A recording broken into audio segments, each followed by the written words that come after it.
Okay, guys, we have a little problem, yeah? So Riot has pushed a new patch, and everything is... well, it was not as terrible like this. Like, nothing was this bad. And it's actually... like, it makes my mind explode. Okay, so we have the following issues still ongoing. Number one, map hack. Number one, you're still getting punished for winning, which I'm gonna read later on, which is so funny. What else do we have? We have insane bot lobbies. Like, legitimately, people are playing for a... like, they are legitimately playing against AI. Legitimately playing against AI. So, let me actually... look at the relevant parts here. Hold up, I've gotten a few screenshots. So, like here. You see this? These are AI names, and this is master tier, by the way. This is master tier. And I talked to somebody in DMs, and I just asked, did you abuse bot lobbies? And then it's like,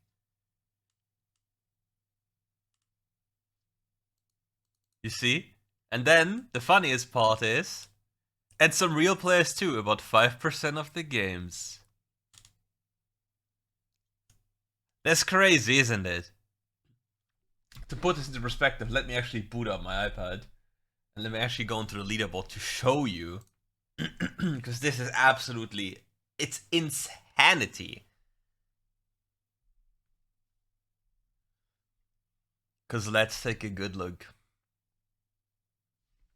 at my iPad in a second. Okay.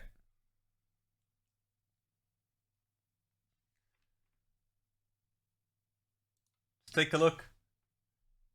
Rank 1 server, 72 wins, 15 losses. GM 44 LP. 72 wins, 28 losses. Let's actually investigate the profile. One-time challenger. This is obviously this is not meant to attack the player, by the way. This is not meant to attack the player. Season 15, first-time challenger. Okay, 928 games, 51% win rate. Current season, 30 LP, 72% win rate. Huh? What happened here?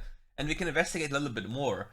Like, we can, I don't know. Let's go on to the next one. Let's see if we find more that are like completely performing out of their minds currently. Season 14.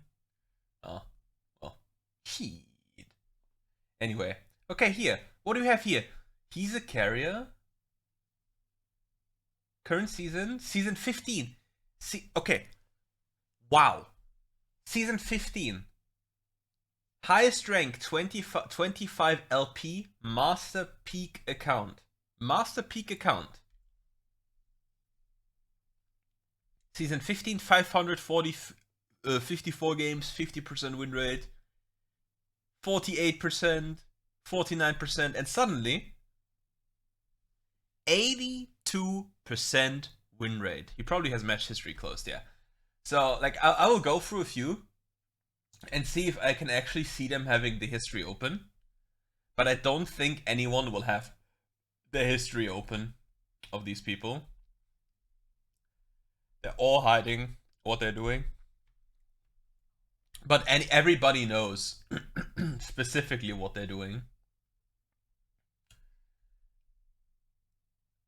Is this... wait, what was this? How many games did he play? Hold up. He played 72 games. 63 games.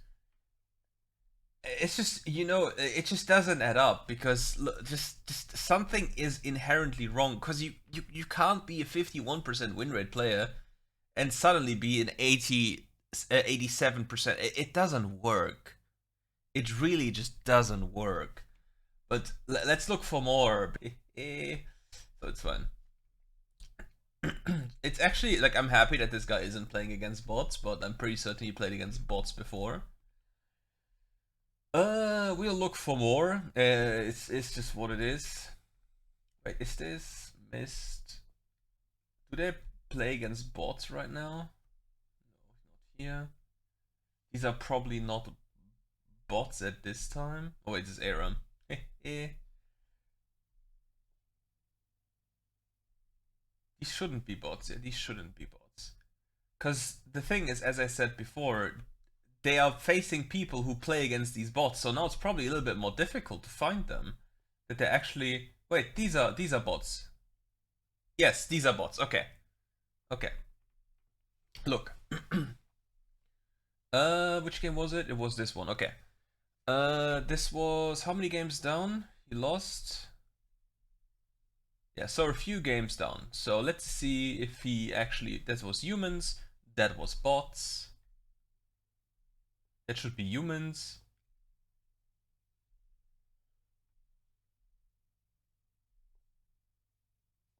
These are bots again. So how it works, you are master tier, or anyone, and you just queue up with people in Emerald. And then Diamond to get into these bot lobbies. Because you see, like, they are legitimately bot lobbies. And that should not be the case. And if these people had the history open, you would see so many more people abusing this. Like, especially the highest ones. Because, yeah, well, they abused it early and a lot. And now these people are most likely facing a lot of humans who have abused the same thing, but you'll see the same thing on everyone's of these profiles. Does he have his history open? No, he doesn't. Okay. You see the same story of all these profiles. They'll all have insane win rates, despite being super stuck on their usual accounts. And that is the problem. So to replicate this, you just go 5Q. And you'll meet 5Qs of terrible skill level that try to snipe bots, and then you'll get free wins as well. It's like a multi-issue. Does he have his history open? No, he doesn't. Because yeah, it is just insanity. It's really just insanity. And to further prove the point, let me go back to here. Like, here you see Moneva on Twitter posting about this one. Let me whip out the epic pen here as well. You see he plays against bots. He even added further proof that there are bots down there, if you're interested. Stuart also tweeted about this one, that people match these people here as well. Oh, can't right now. So he's matching bots, you see here. And it's just a massive problem. Because this is an absurd exploit. And now we actually look at the fun part here, the WildRift annual letter, the letter of comical jokes. So let us open a notepad so we can, you know, note down the important things that Riot says they're doing but are not. I'll put it on the second screen. As we begin 2025, it feels great to have a great time for us to look back at the big picture of where we are with WildRift and place our Farsight wards into the future to see where we want to go. Make yourself comfortable because this is going to be a long post, as we hope to take you behind the scenes and dig deep into our philosophies and design principles, bot games for Master LP and Grandmaster LP apparently. And it's also the first time we are trying to deep dive of this kind, so please send us your thoughts and feedback as we look to do more communication like this in the future. Okay. Keep that in mind. So we have the notes of more communication and a deep dive. Keep these words in mind because we are going to get gaslit into Narnia. Okay, where we are. The WildRift story started with an explosive launch on the backs of the League of Legends IP. From there, however, we've learned many hard lessons about what it takes to be great on mobile. Quality of life basics such as network and login, volume of content to satisfy a faster paced platform, the type of gameplay that resonates with the mobile fans. Okay, what about the story of wasting millions into esport immediately without even promoting your game, without even having an esports tab in the game? How about actually understanding what your game does? That would be a good idea. Okay. After our launch, we experienced a period of decline where we struggled to address the challenges above. The decline was frightening but also illuminating, as it helped us prioritize what mattered most to all of you.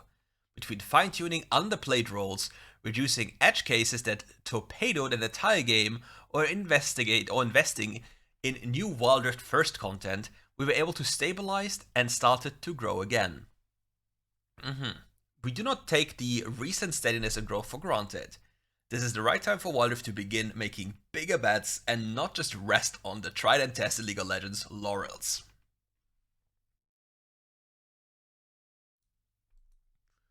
I mean, WildRift in the end is the testing ground for League of Legends PC, because we get features that are getting play tested here and tested, and then they're getting put into League of Legends. The future. Gearing ourselves up for that future, the team will rally around the following objectives. Fix the issues on mobile that gatekeep potential audiences from getting into the game. Discover solutions to foundational MOBA challenges, improve matchmaking, the bane of competitive titles. Okay. Getting ready to be lucky enough to get into bot lobbies? Across the mobile gaming landscape, games that have experienced a post-launch resurgence and defined the typical product lifecycle have one thing in common. They were prepared to capitalize when they got, well, lucky. Luck is what happens when preparation meets opportunity. Why do you need luck when you have the greatest game? You literally have the greatest mobile MOBA in existence, and you talk about luck. Do you want to insult your own product? Your product is the best product. It is by far the best, but nobody knows it. That is not really luck related, is it? While few and far in between, there are games that have been on the path of decline and then out of the blue, through a series of well-executed innovations, explored past their previous peaks and reached new horizons. With the power of hindsight, we can often attribute these successes to actions or features. While that is inevitably true, there is one prerequisite. These games were all ready to 5 times or 10 times their player base. With a huge influx of new players, these games saw smooth download experiences, thoughtful onboarding, and tolerant social dynamics that welcomed all new players into the fold. Having solid mobile app fundamentals meant that when these games evolved, they were able to capitalize on their luck. From where we stand today, there is a lot of work to be done before WildRift is ready to be lucky. Why do we need to be lucky? This game is the best game. By far. Anybody who plays anything else, if you disregard all the matchmaking issues, this game is beautiful. Going into 2025, our number one objective is to make playing WildRift as seamless as playing any other modern mobile MOBA game is. Your experiences may vary depending on your region, but expect us to make investments in login and accounts, download and updates, network and latency. Currently, there are challenges across all of these aspects that drastically lengthen the time it takes between a player wanting to engage with WildRift and eventually playing and having fun. We call this our time to fun metric. As we shorten the time to fun, you should expect more stable logins, shorter download times, fewer crashes and update issues, lower latency.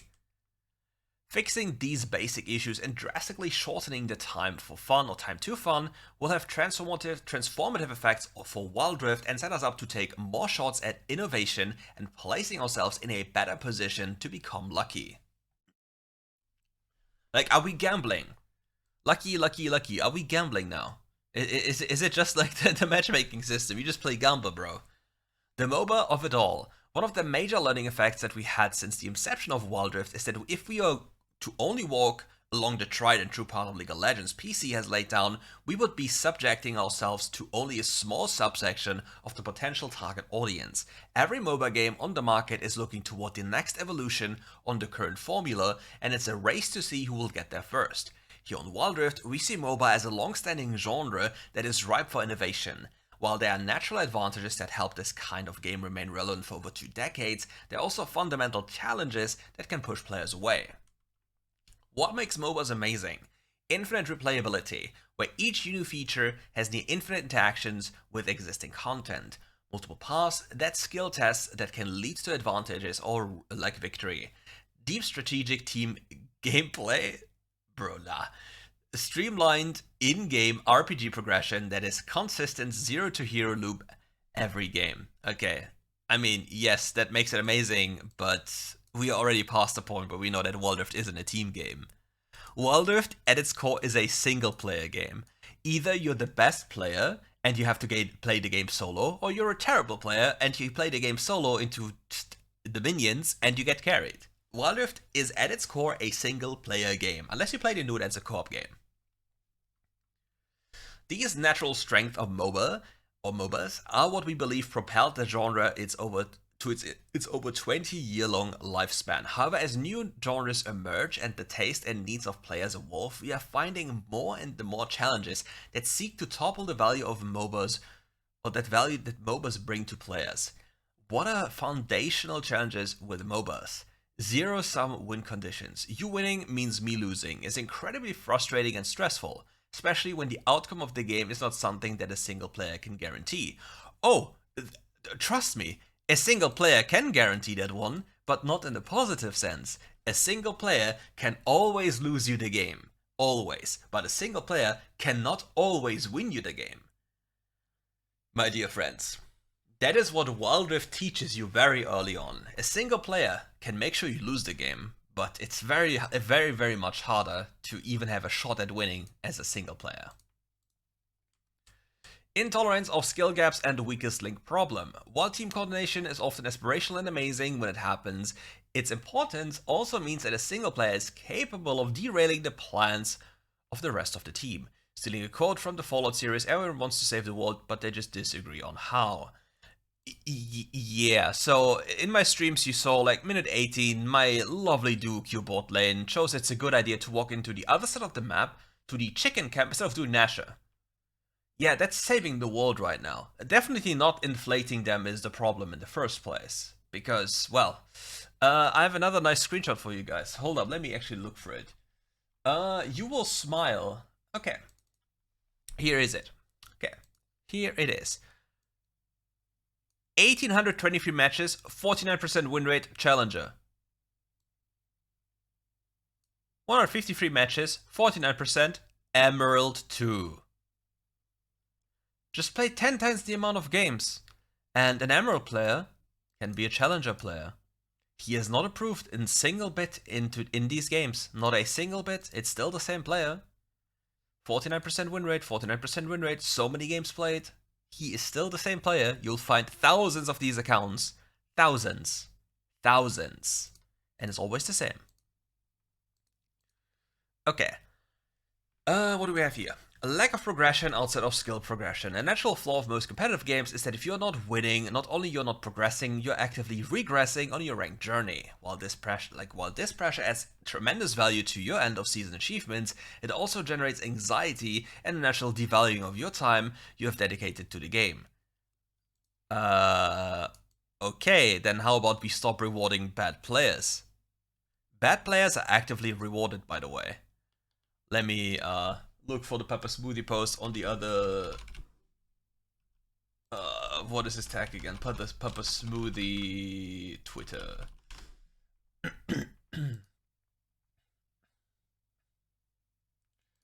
Okay, this was the console cancellation.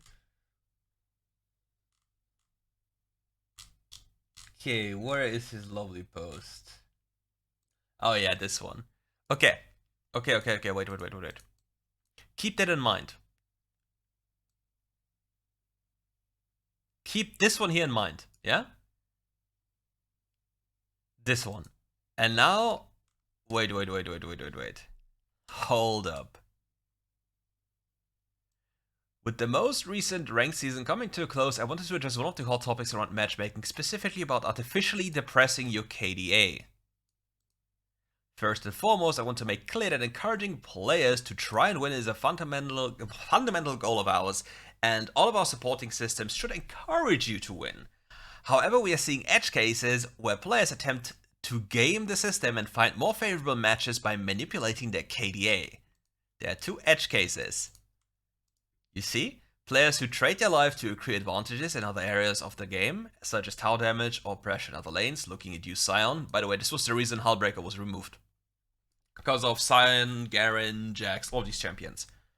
Players who actively try to ruin their KDAs in a winning situation so they would get more favorable matches in subsequent games. This is, by the way, still possible. This is possible. This is still possible. Okay, now let's take a good look, a very good look at Riot is lying to you. They are lying to you through their teeth. It's so disgusting. We don't want to dictate how we try to win, as we believe that it's healthy to have a variety of paths to victory. But we want to step in to help address ranked system manipulation. The WildRift MMR system uses an updated algorithm that incorporates a multitude of game behaviors such as winning, losing, KDA, lane assignments, teamfight participation, damage taken, healing done, and many others. So damage, gold, everything. Our goal is to reward all positive in-game behaviors, and KDA is only one of these factors. An adjustment we are rolling on in the next patch will look to increase the weight of winning or losing to the game relative to the other factors. Your game's outcome will be more significant determinant for the future matchmaking accuracy. And at the end of the day, consistently supporting a team toward victory is the best way to climb, and trying to artificially depress your KDA will be detrimental. So hold up. They said these stats have an influence on your matchmaking. So if you're consistently performing well, they match you with consistently underperforming people.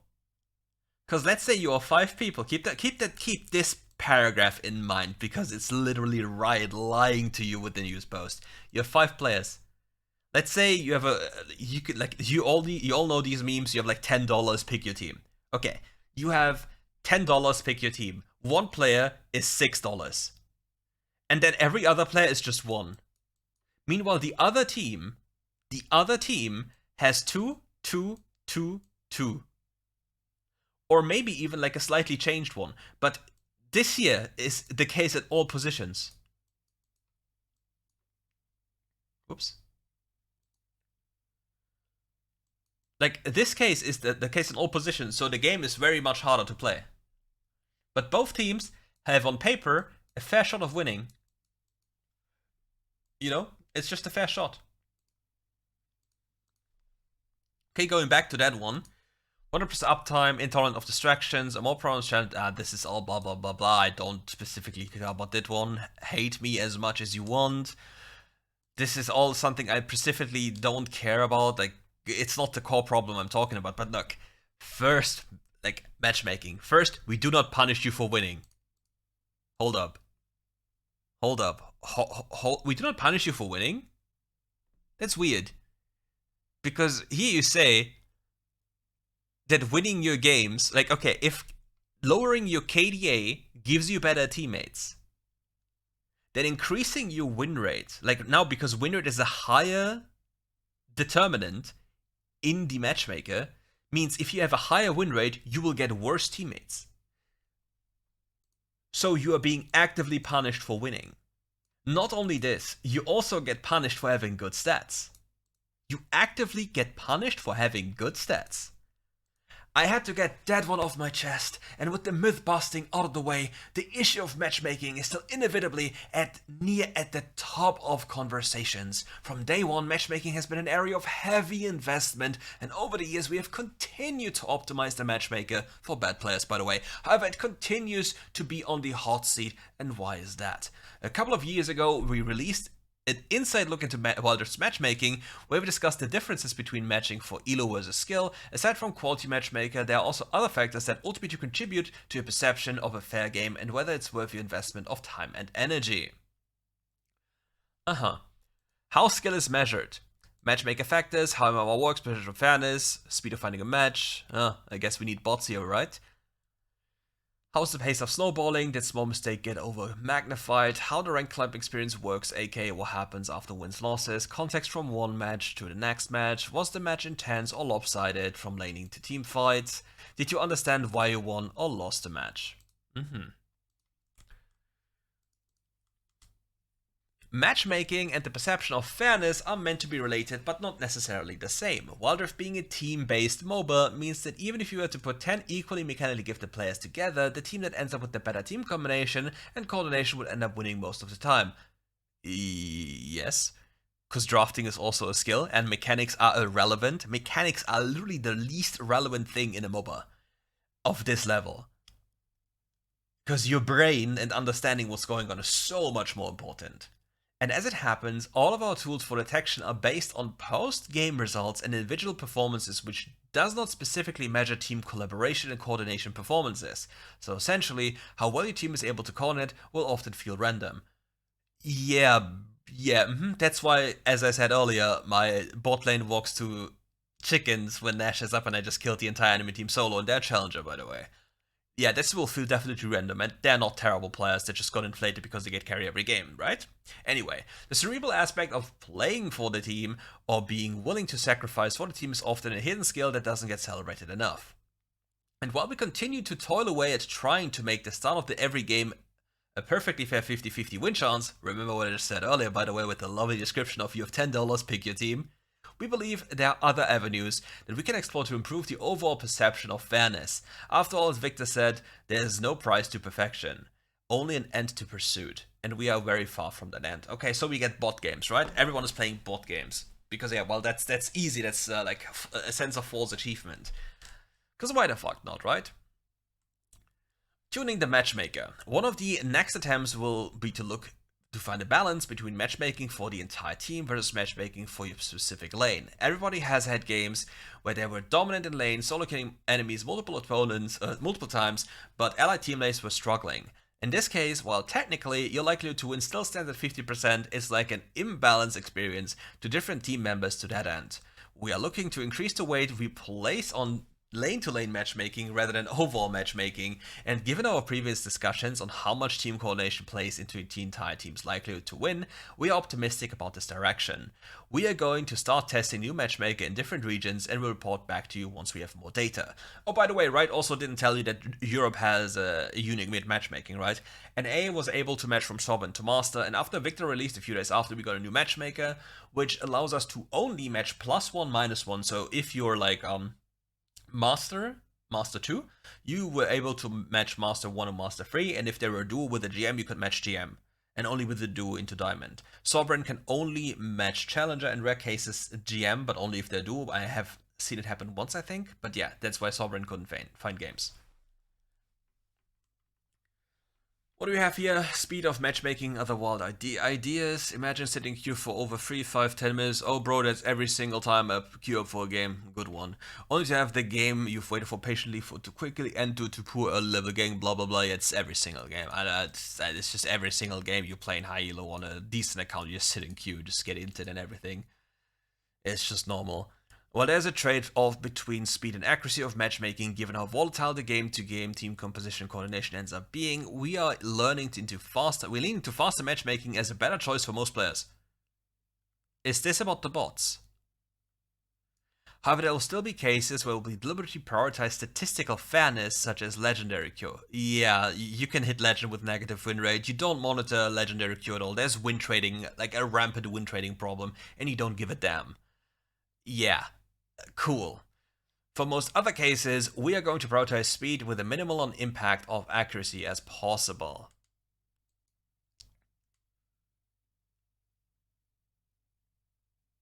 Okay, this is all, wow. Our recent experiments with Galleys Aegis is a way to put more agency back into your hands. We understand how frustrating it can be or feel when you're already doing all you can possibly can to help your team win, but it still cannot progress on your ranked climb. We are tabulating the effectiveness of this beta test and will report back later with the results. Leaning into the fact that matchmaking will never be 100% fair, which is completely fine. It's okay, matchmaking will not be fair, it is okay, it is completely fine. But don't tell me it is a 50-50 chance when it's like a 90-10 chance for the enemy to win, because I have literally 2,000 games, 47% win rate goblins, and everyone on the enemy team is some kind of a human being that is actually capable of, number one, speaking the English language, which is already like a rarity if I play it on the European server on my games, a very big rarity. Number two, is capable of picking champions that actually are useful. Number three, is capable of actually realizing what minions and towers do and not die to tower, being Challenger 2,000 games in. Don't tell me the game is fair, because it's not. And you're not trying to make it fair. You're lying. Constantly. And it's actually annoying, because it's literally lie after lie after lie after lie. I remember the wave of people saying, no, inting Sion, inting Garen, no, it's just, they play like bows. It's not the system. And it got to such a point where everyone was abusing this as Riot had to react. So guys, please, all queue up 5Q, abuse AI, abuse bots in 5Q. Do it. Abuse it to the maximum. Make sure that Riot fixes this problem. I don't care. Do it. Abuse it. Reach your new elo, the highest rank you've ever been with 90% win rate. Do it. Just do it. If that makes Riot fix this problem, just do it. Because in the end, it's a marathon. Like, if you hit GM or Master with 90%, cool. Everybody who's good at the game will still be Sovereign before you. Even if you get such a head start, it doesn't matter. The only one you're in the end cheating is yourself. Because you didn't improve. You see a number change to a high win rate, but yeah, it didn't make you a better player. You just have a better number. It's just, you're not better. But again, abuse this to show Riot the middle finger, because they deserve this for that one. When a team that is less likely to win pulls off the upset, we do more than slightly adjust the MMRs and find some more visible ways to show it off. Huh? Hold up. Hold up. So are you saying that if I win a game that I'm not destined to win, you will make sure that the next game is even harder? Huh. Or is this like an announcement that they'll do something about this one, that I gain something more like double, triple, quadruple the marks for carrying my animals to victory? Game modes such as Arena, where Battle Royale mechanics skirts the zero-sum nature of MOBAs and provide new definitions for victory. At the end of the day, we see matchmaking as one of the core blockers for us to innovate on the foundational MOBA problems. Therefore, we will be investing resources to find impactful solutions for it. Unfortunately, there's no easy way, and it will take us some time to find new solutions.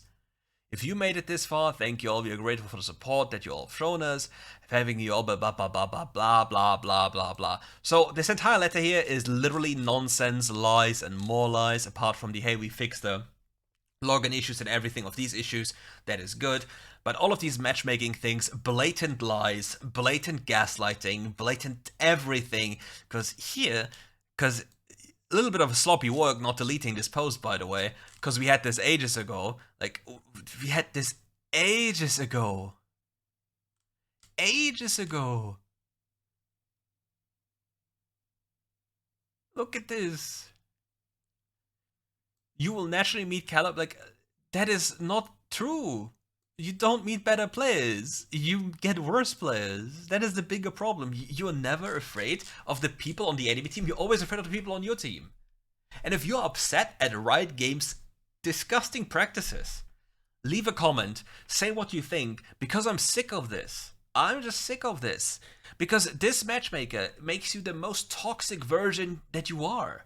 If you've seen the streams where I play jungle, it is disturbing how much they take on mental energy to carry them, because they refuse to let you win at every point in time. And it's crazy. And yeah, I just had to do this video. I know it's poorly made. I don't care. I'm just sick of this, and I just wanted to say something. So yeah, peace out, guys.